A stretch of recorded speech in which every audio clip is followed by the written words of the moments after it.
Hello students, welcome to ஃபர்கர் academy. நான் உங்கள் பாலபேசுகிறேன். Indian polity outsource class 3 unit 3 இந்திய அரசியலமைப்பின் முக்கிய சிறப்பு அம்சங்கள் பற்றி நம்ம இந்த வீடியோவில் பார்ப்போம். ஆல்ரெடி போட்ட யூனிட் 1 யூனிட் 2 வீடியோட லிங்க் கீழே டிஸ்கிரிப்ஷனில் கொடுக்குறேன். அதை செக் பண்ணி பார்த்துக்கோங்க. மேலும் இந்த பிடிஎஃபோட லிங்க் பார்த்திங்கன்னா கீழே டிஸ்கிரிப்ஷனில் ஒரு டெலிகிராம் குரூப்போட லிங்க் கொடுக்குறேன். அதில் கிளிக் பண்ணி ஜாயின் பண்ணி இதை டவுன்லோட் பண்ணிக்கோங்க. ஓகே, இதில் ஃபஸ்ட்டு கூட்டாட்சி அமைப்பு அப்படின்னா என்னென்னு சொல்லியிருப்பாங்க. இந்தியா பார்த்திங்கன்னா ஒரு அரைகுறை கூட்டாட்சி அப்படின்ட்டு நம்மகிட்ட சொல்கிறாங்க. ஃபஸ்ட்டு கூட்டாட்சி அப்படின்னா என்னென்னு நான் உங்களுக்கு ஷார்ட் அண்ட் ஸ்வீட்டாக சொல்லியிருந்தேன். ஒரு மத்திய அரசும் மாநில அரசும் அவங்களுடைய அதிகாரத்தை ஷேர் பண்ணிக்கிறாங்கல்ல, அவங்களோட அதிகார பவர் ஷேர் பண்ணிக்கிறாங்களா, அது பேர் தான் என்னதுன்னா கூட்டாட்சி. ஓகே, இந்தியாவை பொறுத்த வரைக்கும் இந்த அதிகாரம் எங்கே ஷேர் பண்ணுறாங்கன்னா பட்டியலை பிரிச்சிருக்காங்க. ஒவ்வொரு துறைகளை பட்டியலை பிரிச்சிருக்காங்க. மத்திய பட்டியல், மாநில பட்டியல், பொது பட்டியல்னு மூன்றாக பிரிச்சிருக்காங்க. இந்த மத்திய பட்டியல் இருக்குல்ல, இதில் சட்டமீற்றும் அதிகாரத்தை மத்திய அரசு பெற்றிருக்கு. மாநில பட்டியல் மாநில அரசு சட்டமீற்றும் அதிகாரத்தை பெற்றிருக்கு. இந்த பொது பட்டியலில் பார்த்திங்கன்னா மத்திய அரசும் சட்டமீட்டலாம், மாநில அரசும் சட்டமீட்டலாம். ஆனால் மத்திய அரசு இயற்றக்கூடிய சட்டம் தான் செல்லும். இவங்க ரெண்டு பேருக்கு இடையில ஏதாவது முரண்பாடு ஏற்பட்டால் பொதுப்பட்டியலில் மத்திய அரசு சட்டமிட்டலாம், மாநில அரசு சட்டமிட்டலாம். ஆனால் ரெண்டு பேருக்கு இடையில அந்த சட்டத்தின் மீது ஏதாவது முரண்பாடு ஏற்பட்டால் மத்திய அரசு இயற்றக்கூடிய சட்டம் தான் செல்லுபடியாகும். அப்போ இங்கே பாருங்கள், மத்திய அரசு மத்திய அரசுலையும் சட்டம் இயற்றலாம், பொதுப்பட்டியலிருந்து சட்டம் இயற்றலாம். ஏதாவது முரண்பாடு ஏற்பட்டாலும் மத்திய அரசு தானே செல்லுபடியாது. அப்போ மத்திய அரசுக்கு பார்த்திங்கன்னா ரெண்டு இடத்துல பவர் அதிகமாக இருக்குது. அதனால் என்னது, அதனால தான் இந்தியா ஒரு அரைகுறை கூட்டாட்சி நாடாக காணப்படுகிறது அப்படின்ட்டு சொல்கிறாங்க. வலுவான மத்திய அரசு, ஏன்னா மத்திய அரசுக்கு ரெண்டு இடத்துல ரெண்டு பட்டியலில் இது சட்டத்தை இயற்றக்கூடிய அதிகாரம் இருக்குது. அதனால தான் வலுவான மத்திய அரசு. ஒரே குடியுரிமை, இப்போ அமெரிக்காலலாம் பார்த்திங்கன்னா அமெரிக்காவுக்குன்னு ஒரு குடியுரிமை இருக்கும். அதே போல் மாகாணத்துக்குன்னு ஒரு குடியுரிமை இருக்கும். ரெண்டு குடியுரிமை இருக்கும்.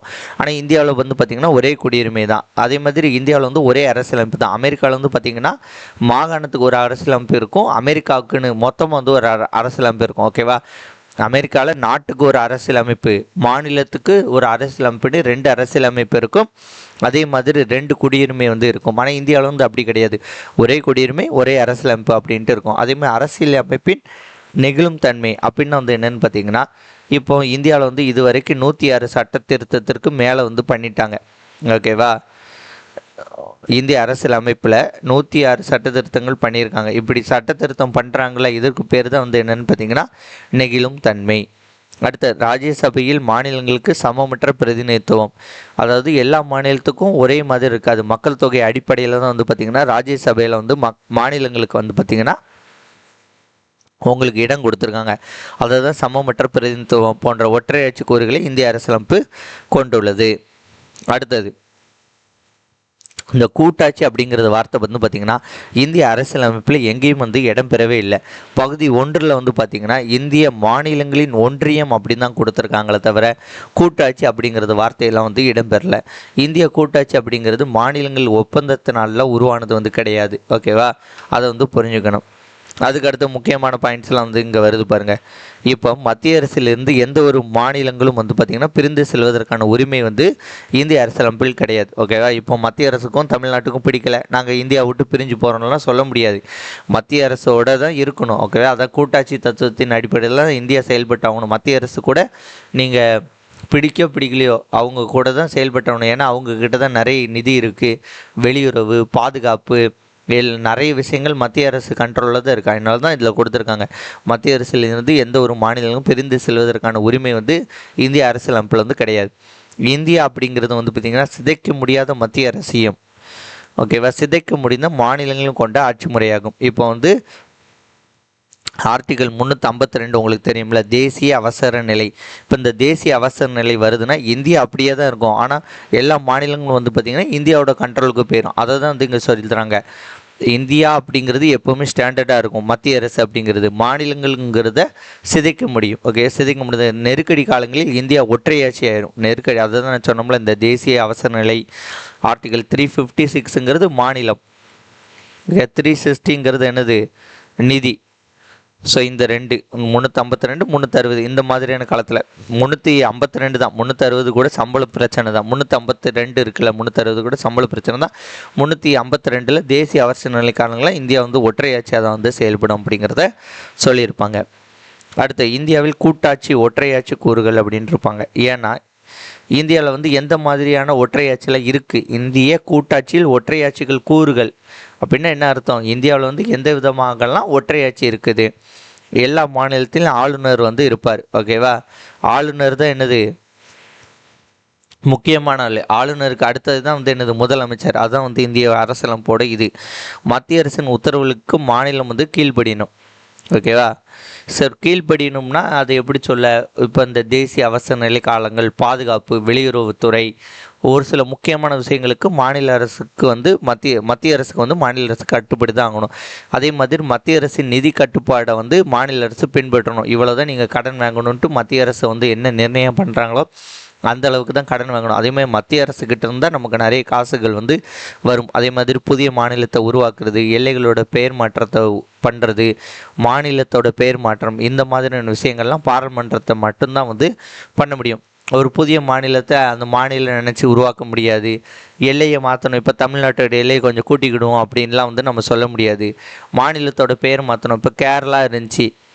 ஓகேவா, கேரளாவோட பேரை வந்து இப்போ என்னது கேரளம்னு பேர் மாற்றிருக்காங்க. அதே மாதிரி வந்து பார்த்திங்கன்னா புதிய மாநில உருவாக்கம் அப்படிங்கும்போது இப்போ ஆந்திரா வந்து ஒன்றா இருந்துச்சு, இப்போ ஆந்திரா தெலுங்கானா அப்படின்ட்டு ரெண்டாக வந்து பிரிஞ்சிட்டாங்க. ஓகேவா, இந்த மாதிரி எல்லைகள் மாற்றம், இந்த மாதிரி விஷயங்கள்லாம் பாராளுமன்றத்தை மட்டும்தான் வந்து பண்ண முடியும். அடுத்த நெருக்கடி நிலையின் போது உள்ள செயல்பாடுகள் வந்து மத்திய அரசு அவங்க கண்ட்ரோலில் தான் வந்து இருக்குது. அரசியலமைப்போட சட்ட திருத்தத்தை பண்ணுறதும் பாராளுமன்றத்தில் தான் வந்து பண்ண முடியும். ஒருங்கிணைக்கப்பட்ட நீதித்துறை அப்படிங்கிறது கீழ்மன்ற நீதிமன்றம், மாவட்ட நீதிமன்றம், உயர் நீதிமன்றம், உச்ச நீதிமன்றம்ட்டு இந்த ஆர்டர் இருக்கா, இந்த ஆர்டர் தான் வந்து பார்த்திங்கன்னா ஒருங்கிணைக்கப்பட்ட நீதித்துறை. பாராளுமன்றத்தில் சட்டம் இயற்றும் முறை, மாநிலங்களவை, இது எல்லாமே வந்து பார்த்திங்கன்னா நமக்கு எப்படி ஒற்றையாட்சி கூறுகளாக இருக்குது அப்படின்ட்டு சொல்லியிருக்காங்க. அடுத்தது பட்டியல்கள் நான் சொன்னோம்ல, மத்திய பட்டியல், மாநில பட்டியல், பொது பட்டியல்ன்ட்டு. பட்டியல்கள் ஒரு துறைகள் மீது மாநில அரசு மத்திய அரசு ரெண்டுமே வந்து சட்டம் இயற்றலாம். இது வந்து இந்த பொது பட்டியலை பற்றி தான் பேசியிருக்கானுங்க. ஓகேவா, இயற்றும் போது மத்திய அரசு இயற்றும் சட்டமே வந்து வெல்லும். இதில் பொதுப்பட்டியல் இல்லை, பொதுப்பட்டியலும் போடல, இது பொதுப்பட்டியலை பற்றி தான் பேசியிருக்காங்க. அடுத்தது ஒரு 4 பேர் சொன்ன கருத்தை வந்து சொல்லியிருப்பாங்க. இந்திய அரசியலமைப்பு வடிவத்தில் கூட்டாட்சி, ஆனால் உண்மை உணர்வில் ஒற்றையாட்சி, அதாவது அரைகுறை கூட்டாட்சி அப்படின்ட்டு யார் சொல்லியிருக்கான்னு பார்த்தீங்கன்னா கேசி வியர் சொல்லியிருக்காரு. இந்திய அரசியலமைப்பு பேரும் பேசப்பட்ட கூட்டாட்சி அப்படின்ட்டு மோரிஸ் ஜோன்ஸ் வந்து சொல்லியிருக்காரு. இந்திய அரசியலமைப்பு கூட்டுறவு கூட்டாட்சி அப்படின்ட்டு கிரைன்வெல் ஆஸ்டின் வந்து சொல்லியிருக்காரு. இந்திய அரசியலமைப்பு அதிகார குவிப்பு கூட்டாட்சி அப்படின்ட்டு ஐவர் ஜென்னிங்ஸ் வந்து சொல்லியிருக்காரு. இதெல்லாம் வந்து கேட்பாங்க சொல்லிட்டு இதை யார் சொன்னதெல்லாம் கேட்பாங்க, இது முக்கியமானது. அடுத்தது இந்திய அரசியலமைப்போட நெகிழாத்தன்மை. அமெரிக்கா வந்து பார்த்திங்கன்னா நெகிழாத்தன்மை கொண்டது. அதாவது அமெரிக்காவோட அரசியலமைப்பில் வந்து சட்ட திருத்தத்தெல்லாம் அவ்வளோ ஈஸியாக பண்ண முடியாது. ஒரே கான்செப்ட் தாங்க, நெகிழும் தன்மை அப்படின்னா அரசியலமைப்பில் வந்து சட்ட திருத்தத்தை வந்து ஈஸியாக வந்து பண்ணலாம். ஓகேவா, அதே வந்து நெகிழா அப்படின்னு கொடுத்துட்டாங்கன்னா அரசியலமைப்பில் வந்து சட்ட திருத்தத்தை வந்து அவ்வளோ ஈஸியாக வந்து பண்ண முடியாது. ஓகேவா, அதான் இங்கே சொல்லியிருப்பாங்க. அமெரிக்கா அரசியலமைப்பில் வந்து எளிதில் திருத்த முடியாத நெகிழாத்தன்மையாக வந்து இருக்கும். ஆனால் இங்கிலாந்தில் பார்த்திங்கன்னா சட்ட திருத்தம் வந்து எளிதாக வந்து பண்ணலாம். அடுத்து அதே மாதிரி தான் இந்தியாவில் வந்து சில பகுதிகளில் வந்து எளிதாக வந்து திருத்தலாம், ஆனால் சில பகுதிகளில் வந்து எளிதாக திருத்த முடியாது. அதனால தான் இந்தியா வந்து பாதி நெகிழும் தன்மை கொண்டதாகவும் பாதி நெகிழாத்தன்மை கொண்டதாகவும் வந்து இருக்குது. அடுத்து இந்தியாவில் வந்து பார்த்திங்கன்னா மிக நீண்ட எழுதப்பட்ட அரசியல் அமைப்பாக வந்து இருக்குது. அதுக்கு காரணம் வந்து இந்தியா வந்து மிகப்பெரிய எல்லைப்பரப்பு உடையது, நிறைய கலாச்சாரங்கள் இருக்குது. அது அடிப்படையில் வந்து பார்த்திங்கன்னா இந்தியா வந்து நிறைய பன்முகத்தன்மையை வந்து கொண்டு இருக்கிறதுனால இந்தியாவோட அரசியலமைப்பு வந்து மிக பெருசாக வந்து இருக்குது. இந்திய அரசியலமைப்பில் வந்து நிறைய வழக்கறிஞர்களோட ஆதிக்கம் அதிகமாக இருந்ததுனால இது வந்து ரொம்ப பெரிய அரசியலமைப்பாக உருவானது அப்படின்னு சொல்லியிருக்காங்க. அமெரிக்காவில் வந்து பார்த்திங்கன்னா ஒவ்வொரு மாகாணத்திற்கும் தனித்தனி அரசியலமைப்பு இருக்கும். ஆனால் இந்தியாவில் வந்து அப்படி கிடையாது. இந்தியா முழுக்கவே வந்து பார்த்திங்கன்னா ஒரே அரசியலமைப்பு தான். உலகிலே மிக பெரிய எழுதப்பட்ட நீளமான அரசியலமைப்பு எதுன்னு பார்த்தீங்கன்னா இந்திய அரசியலமைப்பு தான். இது ஏன் எழுதுனாங்கன்னு பார்த்தீங்கன்னா 1935 இந்திய அரசு சட்டம் அப்படிங்கிறது எழுதப்பட்ட ஆவணமாக இருந்துச்சு. அதனால தான் இவங்க என்ன பண்ணிட்டாங்கன்னா இந்த இந்திய அரசியலமைப்பையும் வந்து எழுதிட்டாங்க. மதச்சார்பற்ற அரசு அப்படின்னா வந்து என்னென்னு பார்த்தீங்கன்னா இந்தியா வந்து பார்த்திங்கன்னா எந்த ஒரு மதத்தினையும் சார்ந்து இருக்காது. இந்தியா வந்து எந்த ஒரு மதத்தினும் சார்ந்து இல்லாத காரணத்தினால தான் இந்தியா வந்து என்ன சொல்கிறாங்க, மதச்சார்பற்ற அரசுங்கிறாங்க. இந்தியாவில் வந்து மதச்சார்பற்ற அரசுனா சிம்பிளாக உங்களுக்கு சொல்லணும்னா பாகிஸ்தானில் வந்து பார்த்திங்கன்னா முஸ்லீம்களுக்கு தான் ப்ரியாரிட்டி அதிகமாக இருக்கும், மேக்ஸிமம் முஸ்லீம்கள் தான் இருப்பாங்க. ஆனால் இந்தியாவில் வந்து எல்லா மதத்தாட்களும் இருப்பாங்க, யாருக்கும் ப்ரியாரிட்டி அப்படிங்கிறதே இருக்காது. அதனால தான் இந்தியா வந்து ஒரு மதச்சார்பற்ற நாடு. மத சுதந்திரம் வந்து இந்தியாவில் இருக்குது. மதச்சார்பற்றம் அதுதான் இந்த செக்குலரிசம். ஓகேவா, செக்குலரிசம் அப்படிங்கிறது ஆங்கில சொல் செக்குலம் அப்படிங்கிறது வந்து லத்தீன் மொழியிலிருந்து வந்ததாகும். செக்குலரிசம் என்னும் ஆங்கில சொல் செக்குலம் என்னும் லத்தீன் மொழியிலிருந்து வந்ததாகும். மத சுதந்திரம் தடைபடும் போது குடிமக்கள் வந்து சுதந்திரமான நீதித்துறையின் மூலம் எந்த மதத்தை பின்பற்ற விரோதமோ வாங்கிக்கலாம். மதச்சார்பற்ற அப்படிங்கிறது சொல் 1976 42வது சட்ட திருத்தத்தின் மூலம் இந்திய அரசியலமைப்பில் வந்து சேர்க்கப்பட்டது. அடுத்த சுதந்திரமான அமைப்புகள். இந்தியாவில் வந்து பார்த்திங்கன்னா யாரோட கண்ட்ரோல் இல்லாத அமைப்புகள் வந்து பார்த்திங்கன்னா தேர்தல் ஆணையம், நிதி ஆணையம், தலைமை கணக்கு ஆணையர், தணிக்கை துறை தலைவர், மத்திய மாநில அரசு பணியாளர் தேர்வாணையம், சுதந்திரமான ஒருங்கிணைக்கப்பட்ட நீதித்துறை. ஓகேவா, இது எல்லாமே வந்து சுதந்திரமாக செயல்படக்கூடியது. பாராளுமன்ற ஆட்சி முறை அப்படிங்கிறது இங்கிலாந்தை பின்பற்றி இந்தியா வந்து எடுத்திருக்காங்க. அதில் வந்து பார்த்திங்கன்னா நிர்வாகத்துறை, சட்டத்துறை இந்த ரெண்டும் வந்து ஒருங்கிணைந்து செயல்படணும். அப்படி செயல்படுறது தான் பாராளுமன்றத்தோடைய சிறப்பாகும். இந்திய பாராளுமன்றம் 2 அவைகளை கொண்டது, மக்களவை, மாநிலங்களவை. வயது வந்தோர் எல்லாரும் சேர்ந்து ஓட்டு போட்டு எடுக்கக்கூடியவர்கள் மக்களவையில் வந்து இருப்பார்கள். அண்டு மாநில சட்டமன்றத்திலிருந்து தேர்ந்தெடுக்கக்கூடிய எம்எல்ஏக்கள் மூலியமாக வந்து தேர்ந்தெடுக்கக்கூடியவர்கள் வந்து மாநிலங்களவையிலிருந்து இருப்பார்கள். ஓகேவா, இது புக்கில் உள்ளதை மேக்ஸிமம் இந்த யூனிட்டில் கொடுத்துருப்பாங்க. இப்போ நிதி புனராய்வு அப்படிங்கிறது வந்து உங்களுக்கு என்னென்னா ஜுடிஷியல் ரிவ்யூ. இந்திய அரசியலமைப்பு இருக்குல்ல, இந்திய அரசியலமைப்புக்கு முரணாகவோ அல்லது எதிராகவோ ஏதேனும் ஒரு சட்டத்தை இயற்றினாலோ அல்லது ஏதேனும் ஒரு திட்டத்தை கொண்டு வந்தாலோ அதை வந்து கேன்சல் பண்ணுவதற்கான அதிகாரம் வந்து பார்த்திங்கன்னா உச்ச நீதிமன்றத்திற்கு உண்டு. அது பேர் தான் வந்து என்னது, நீதி புனராய்வு. ஒருங்கிணைந்த நீதித்துறை, கீழ் நீதிமன்றம், மாவட்ட நீதிமன்றம், உயர் நீதிமன்றம், உச்ச நீதிமன்றம் இருக்குல்ல, அதுக்கு தான் இது. அடுத்த ஒருங்கிணைக்கப்பட்ட நீதித்துறையும் நீதித்துறை சுதந்திரம் நீதித்துறையின் இரட்டை சிறப்பியல்புகள். ஓகேவா, நீங்கள் வந்து பார்த்தீங்கன்னா கீழ் நீதிமன்றத்தில் பெரிய தண்டனை கொடுப்பாங்க, உச்ச நீதிமன்றத்தில் போய் அந்த தண்டனையை குறைச்சிக்கலாம். கீழே தண்டனை கொடுக்கலன்னா மேலே போய் தண்டனை வாங்கிக்கலாம். இந்த மாதிரி இருக்கக்கூடிய விஷயங்கள். அடுத்தது உச்ச நீதிமன்றம், உயர் நீதிமன்றம், மாவட்ட நீதிமன்றங்கள் இது எல்லாம் தான் வந்து பார்த்திங்கன்னா ஒருங்கிணைக்கப்பட்டதாகும், ஒருங்கிணைந்த நீதிமன்றமாகும் இருக்காங்க. அமெரிக்காவில் வந்து கூட்டாட்சி சட்டங்களை விசாரிக்க தனி நீதிமன்றமும் மாகாண சட்டங்களை விசாரிக்க தனி நீதிமன்றமும் வந்து இருக்குது. அடுத்து 3 அடுக்கு அரசாங்க முறை. ஆரம்ப காலத்தில் வந்து பார்த்திங்கன்னா மத்திய அரசு, மாநில அரசு அப்படின்ட்டு 2 இது தான் வந்து இருந்துச்சு. ஓகேவா, அதுக்கு பிறகு 1992 73வது சட்ட திருத்தம் அண்டு 74வது சட்ட திருத்தத்தின் படி தான் 3 அடுக்கு அரசாங்கம்ட்டு வருது. அதாவது மத்திய அரசு, மாநில அரசு, உள்ளாட்சி அப்படின்ட்டு 3 இதாக வந்து மாற்றுறாங்க. 73வது சட்ட திருத்தத்தின்படி பஞ்சாயத்து ராஜ், கிராம ஊராட்சி அப்படிங்கிறது 11வது அட்டவணையில் வந்து சேர்க்குறாங்க இந்திய அரசியலமைப்பில்.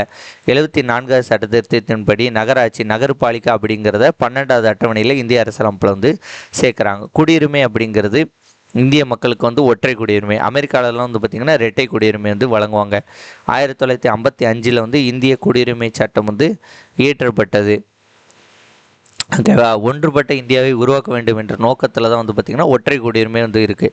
இல்லைன்னு நினச்சிக்கோங்க, சுதேச அரசுகள் இருந்துச்சு, மாநிலத்துக்குன்னு ஒவ்வொரு ஆட்களுக்கும் குடியுரிமை கொடுத்தாலும் சரி வராது அப்படிங்கிறதுக்காண்டி தான் இதை கொடுத்துருக்காங்க. அமெரிக்காவில் வந்து இரட்டை குடியுரிமை, அமெரிக்க குடியரசு குடியுரிமை ஒன்று, மாகாண குடியுரிமை அப்படின்ட்டு 2 இது இருக்குது. அடுத்தது அடிப்படை உரிமைகள். இதை பற்றிலாம் புக்கில் நல்லா கொடுத்துருப்பாங்க, இதில் ஷார்ட் அண்ட் ஸ்வீட்டாக தான் கொடுத்துருக்காங்க, நான் சொல்லதான் பார்த்துக்கோங்க. என்னென்னு பார்த்திங்கன்னா அடிப்படை உரிமைகள் வந்து பார்த்திங்கன்னா குடிமக்களுக்கு வந்து வழங்கப்படவில்லை அப்படின்னா குடிமக்கள் வந்து நீதிமன்றத்தின போய் அதை அணுகலாம். பாராளுமன்ற சட்ட திருத்தத்தின் போது அடிப்படை உரிமைகளை நீக்கவோ தடுக்கவோ வந்து முடியாது. அவசர நிலை பிரகடனத்தின் போது ஒரு சில அடிப்படை உரிமைகளை நிறுத்தி வைக்கலாம் தற்காலிகமாக, அவ்வளோதான். அதேமாதிரி பகுதி 3ல் 7 அடிப்படை உரிமைகள் ஆரம்ப காலத்தில் இருந்துச்சு, ஆர்டிகிள் 12லேருந்து 35 வரைக்கும். அதில் வந்து பார்த்திங்கன்னா ஒன்று சொத்துரிமையாக இருந்திருக்கும். அதை வந்து சொத்துரிமை இருக்குதுன்னு என்னென்னா, இது எங்கள் உரிமை, நாங்கள் உங்களுக்கு கவர்மெண்ட்டுக்கு தரமாட்டோம். இப்போ கவர்மெண்ட் வந்து ஒரு இடத்துல ஒரு ஃபேக்ட்ரி கட்டினாலோ ஒரு இது பண்ணினாலோ கவர்மெண்ட்டோட இன்ஃப்ராஸ்ட்ரக்சர் எதுக்குமே வந்து சொத்துரிமை வந்து அடிப்படை உரிமையாக இருந்தால் கவர்மெண்ட் இன்ஃப்ராஸ்ட்ரக்சர் அப்படிங்கிறதே பண்ண முடியாது. அந்த காரணத்திற்காண்டி தான் என்ன பண்ணிட்டாங்கன்னா இந்த அடிப்படை உரிமையை தூக்கிட்டாங்க, சொத்துரிமையோடு தூக்கிட்டு அதை ஒரு சாதா இதாக வந்து கொடுத்துட்டாங்க. ஓகேவா, இந்திய அரசியலமைப்பு சட்டத்தின் பிரிக்க முடியாத பகுதி வந்து எது, அடிப்படை உரிமை தான். அதை இங்கே சொல்லியிருப்பாங்க. சொத்துரிமை வந்து ஆர்டிகல் 31 வந்து 44வது சட்டத்திருத்தின்படி 1978 நீக்கிட்டு தற்போது 300A வந்து சாதாரண ஒரு சட்ட உரிமையை வந்து வச்சுட்டாங்க. அதனால் இப்போ வந்து பார்த்திங்கன்னா அடிப்படை உரிமைகள் 6 வந்து இருந்துச்சு. ஃபஸ்ட்டு 7 இருந்திருக்கும், இப்போ வந்து நீக்கிட்டு 6 ஆகிட்டு. அடிப்படை கடமைகள் அப்படிங்கிறது வந்து பார்த்திங்கன்னா உங்களுக்கு அரசியலமைப்பு வரும்போது வந்து இது நடைமுறைக்கு வரல. ஓகேவா? அடிப்படை கடமைகள் 1976 சுரன் சிங் குழுவின் பரிந்துரையின்படி 42வது சட்டத்திருத்தத்தின்படி பகுதி 4A 51A ஆர்டிகளில் வந்து 10 அடிப்படை கடமைகளை சொல்லியிருக்காங்க. அது புக்கில் டீட்டெயிலாக போட்டிருப்பான்.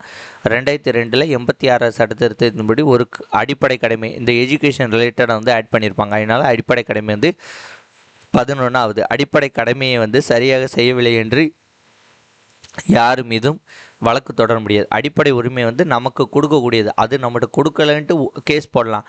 ஆனால் அடிப்படை கடமை 10ங்கிறது இந்த விஷயத்துக்கு மதிப்பு கொடுக்கணும், இந்த மாதிரிலாம் இருக்கும். ஆனால் இதெல்லாம் வந்து சொல்லதான் முடியும், இதை சரியாக செய்யலைன்ட்டு வழக்கெல்லாம் வந்து தொடர முடியாது. ஓகேவா? அடுத்தது அரசுக்கு வழிகாட்டும் நெறிமுறை கோட்பாடுகள் அப்படிங்கிறது வந்து பார்த்திங்கன்னா ஆர்டிகல் 4 36 to 51. இது என்னென்னா ஒரு கவர்மெண்ட் வந்து ஏதாட்டும் ஒரு கொள்கை சட்டங்களை வந்து ஏற்றுனா இந்த மாதிரிலாம் வந்து நெறிமுறை கோட்பாடுகள் வந்து நீங்கள் கவனத்தில் வச்சு ஏற்றணுன்ட்டு கோர்ட்டு வந்து அந்த புக்கில் இருக்கும், அவ்வளோதானே தவிர அதை வந்து அந்த அரசாங்கம் வந்து தவறுனுச்சுன்னா அதுக்காண்டி வந்து நம்ம நீதிமன்றத்தெல்லாம் நாட முடியாது. ஓகேவா? சமுதாய பொருளாதார முன்னேற்றத்தையும் சமத்துவ சமுதாயத்தையும் ஏற்படுத்தும் நோக்கில் நெறிமுறை விதிகள் வந்து வகுக்கப்பட்டுள்ளன. புரியுதா? சமுதாய பொருளாதாரம் முன்னேறணும், எல்லாருமே சமத்துவம் வச்சுக்கணுங்கிறதுக்காண்டி தான் இந்த வழிகாட்டும் நெறிமுறைகள் இருக்குது. அதை வந்து கவர்மெண்ட் பின்பற்றாமல் போவதும் கவர்மெண்ட்டோட விருப்பம்தான். அடுத்தது அரசியலமைப்பின் 4ஆம் பகுதியில் வந்து பார்த்திங்கன்னா வழிகாட்டும் நெறிமுறை கோட்பாடுகள் இருக்குன்ட்டு டாக்டர் BR அம்பேத்கர் சொல்லியிருக்கார். இவருக்கு ரொம்ப பிடிச்சது வந்து இதுதான். அடுத்தது சட்ட திருத்த முறைகள் பகுதி 20 ஆர்டிகல் 368 படி சட்ட திருத்தம் பண்ணலாம். 3 வகையில் பண்ணலாம். எளிய பெரும்பான்மை, தனி பெரும்பான்மை அல்லது அசாதாரண பெரும்பான்மை அப்படின்ட்டு 3ஆவது பிரிக்கலாம். இதை பற்றிலாம் புக்கில் டீட்டெயிலாக வந்து கொடுத்துருப்பாங்க. பாராளுமன்றத்தால் மட்டுமே வந்து பார்த்திங்கன்னா அரசியலமைப்பு சட்டத்தில் வந்து திருத்தம் வந்து கொண்டு வர முடியும். அடுத்த நெருக்கடி கால அதிகாரங்கள் அப்படின்ட்டு சொல்லியிருக்காங்க. அது என்ன? போர் ஆயுதம் தாங்கிய புரட்சி, அரசியலமைப்பு செயல்பாட்டில் குறைபாடு, நிதி நெருக்கடி போன்ற சூழல்களால் குடியரசுத் தலைவர் வந்து நெருக்கடி கால பிரகடனத்தை இது பண்ணலாம். 3 இருக்குதுல. ஆர்டிகல் 52 தேசிய நெருக்கடி நிலை, 56 மாநில நெருக்கடி நிலை, 60 வந்து பார்த்திங்கன்னா நிதி நெருக்கடி நிலைன்ட்டு 3 வந்து பிரிச்சிருக்காங்க. நெருக்கடி நிலையின் போது மத்திய அரசின் கட்டுப்பாட்டில் தான் மாநிலங்கள் இருக்கும். தேசிய நெருக்கடி நிலை வந்து பார்த்திங்கன்னா போர், வெளிநாட்டு ஆக்கிரமிப்பு அல்லது ஆயுதமேந்திய கிளர்ச்சி ஏற்படும் போது தேசிய நெருக்கடி நிலை வரும். மாநில நெருக்கடி நிலைங்கிறது குடியரசுத் தலைவர் ஆட்சி வரும். நிதி நெருக்கடி நிலையில் சம்பளம் கம்மியாகும். ஓகேவா? இதை பற்றி ஸ்கூல் புக்கில் டீட்டெயிலாக கொடுத்துருப்போம், பார்த்துக்கோங்க. வயது வந்தோர் வாக்குரிமை, ஏன்னா ஸ்கூல் புக்கில் உள்ள கண்டென்ட்லாம் லைட்டாக கொடுத்துட்டு முடிச்சிட்டோம். வயது வந்தோர் வாக்குரிமைனா என்னது? 18 வயசு ஆனால் எல்லாருக்கும் வந்து ஓட்டுரிமை தான் வயது வந்தோர் வாக்குரிமை. ஒருவருக்கு ஒரு வாக்குங்கிறது தான் நம்மளுடைய பாராளுமன்றம் சட்டமன்றத்தோடைய கான்செப்டு. 1932 வந்து பார்த்திங்கன்னா லோத்தியன் பிரபு அப்படிங்கிறவர் தான் வயது வந்தோருக்கான வாக்குரிமை வழங்குவது பற்றி பரிசீலித்து 35ஆம் ஆண்டு வந்து பார்த்திங்கன்னா 10% வயது வந்தோருக்கு வந்து வாக்குரிமை வழங்கப்படுறாங்க. அடுத்த இந்தியா சுதந்திரமான பிறகு 21 வயது அடைந்த எல்லாருக்கும் வந்து சம வாக்குரிமை வந்து கொடுக்குறாங்க. 88 வந்து 61வது சட்டத்திருத்தத்தின்படி 21 வயசுலேருந்து 18 வயசாக வந்து குறைச்சிட்டாங்க. 89ஆம் ஆண்டிலிருந்து நடைமுறைப்படுத்தப்பட்டு வருகிறது. 89லேருந்து 18 வயசு ஆட்களுக்கு ஓட்டுரிமை கொடுக்குறாங்க. வந்த புதுசில் எவ்வளவுனா 21. அடுத்தது இவர் முகவுரை இருக்குல்ல, முகவுரைங்கிறது என்னது? ஜவஹர்லால் நேருவோட நோக்க தீர்மானம், அதாவது குறிக்கோள் தீர்மானம் தான் அவர் முகவுரை ஏற்றுக்கொள்ளப்படுது. மக்களே அதிகாரத்தின் தோற்றுவாய் அப்படிங்கிறது தான் முகவுரையில் வந்து கூறப்பட்டுள்ளது. முகவுரையை இந்திய அரசியலமைப்பின் மூச்சு காற்று. மேலும் முகவுரையில் இறையாண்மை, சமதர்மம், மதச்சார்பின்மை, மக்களாட்சி, குடியரசு, சமூக நீதி, சுதந்திரம், சமத்துவம், சகோதரத்துவம் பற்றிலாம் இதில் முகவுரையில் வந்து பேசியிருக்காங்க. அடுத்த கல்வி உரிமை. ஓகேவா? 2002 86 சட்டத்தின்படி ஆர்டிகல் 24(7) 6 to 14 வயது வரையிலான அனைத்து குழந்தைகளுக்கும் இலவச கட்டாய கல்வி வழங்குவதை அடிப்படை உரிமையாக சேர்க்கப்பட்டது. ஓகேவா? அடுத்தது சிறார் இலவச கல்வி சட்டம் 2009 வருது. இதுவும் 21(7) சேர்க்குறாங்க. ஓகே, அவ்வளோதான். இதில் வந்து பார்த்திங்கன்னா உங்களுக்கு ஆர்டிகல் 45 வந்து கொஞ்சம் திருத்தம் பண்ணியிருப்பாங்க. இதில் அவ்வளோவா தெளிவாக கொடுக்கல. இந்த ஸ்கூல் புக்ஸில் வந்து தெளிவாக கொடுத்துருப்பாங்க. அந்த டீட்டெயில் போதும். இது ஃபுல்லாக நீங்கள் 10th பாலிட்டியில் படிக்கக்கூடிய விஷயத்தை தான் கொஞ்சம் கொடுத்துருக்காங்க. ஏதாட்டும் 1-2 பாயிண்ட் எக்ஸ்ட்ரா இருக்கும். இல்லைன்னு நினச்சிக்கோங்களேன், ஒரு ரிவிஷன் மாதிரி இருக்கும், அவ்வளோதான். நெக்ஸ்ட் வீடியோ வந்து பார்த்திங்கன்னா முகவரியை பற்றி. ஸோ முகவரியை பற்றி நம்ம புக்கில் பெருசாக இருக்காது. ஸோ முகவரியை பற்றி ஒரு 10 பாயிண்ட்டு கிட்ட 10 பக்கத்துக்கு இருக்குது. அதை பற்றி நம்ம நெக்ஸ்ட் வீடியோவில் பார்ப்போம். இந்த வீடியோ உங்களுக்கு பிடிச்சிருந்தா உங்கள் ஃப்ரெண்ட்ஸ் ஷேர் பண்ணுங்கள். தேங்க்யூ. வேறு ஒரு வீடியோன்னு சந்திப்போம். நன்றி, வணக்கம், பை.